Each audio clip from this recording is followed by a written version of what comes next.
Bike এবং জলের ট্যাঙ্কারের মুখোমুখি সংঘর্ষে মৃত ৩। রাজ্যে সড়ক দুর্ঘটনায় মৃত্যুর সংখ্যা প্রতিদিন বেড়েই চলেছে।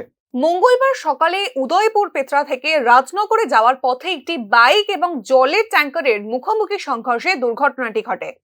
জানা গেছে, দীপ দাস নামের এক যুবক তার মা মণি দাস এবং দিদা পূর্ণিমা কর্মকারকে নিয়ে বাইকে করে পেত্রা থেকে রাজনগরে বাড়ির দিকে ফিরছিলেন। ফেরার পথে উত্তর রাজনগরের রাস্তার মোড় ঘোরার সময় জলের ট্যাঙ্কারে ধাক্কায় বাইক থেকে ছিটকে পড়ে যান তিনজনেই। দুর্ঘটনাস্থলেই মৃত্যু হয় মণি দাসের। গুরুতর আহত হন দীপ দাস এবং পূর্ণিমা কর্মকার। দুর্ঘটনাস্থল থেকে ফায়ার সার্ভিস কর্মীরা আহতদের উদ্ধার করে গোমতী জেলা হাসপাতালে নিয়ে যায়। সেখানেই মণি দাসকে মৃত বলে ঘোষণা করেন ডাক্তাররা। দীপ দাস এবং পূর্ণিমা কর্মকারকে অত্যন্ত সংকটজনক অবস্থায় উন্নত চিকিৎসার জন্য জিবি হাসপাতালে রেফার করা হয়। জিবিতে নিয়ে যাওয়ার পর চিকিৎসাধীন অবস্থাতেই মৃত্যু হয় তাদের। বর্তমানে মৃতদেহগুলিকে ময়নাতদন্তের জন্য পাঠানো হয়েছে।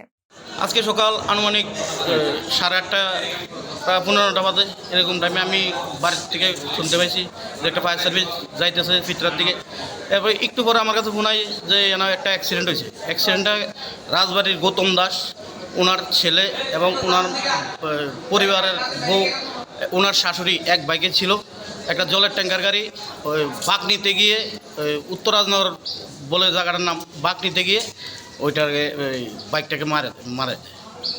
এতে একজন স্পট ডেড, 2জন গুরুতর জখম এখন জীবিত আছে, চিকিৎসাধীন। একজন এখানে আছে, এখন পোস্টমর্টমের পরে যা হবে এটাই।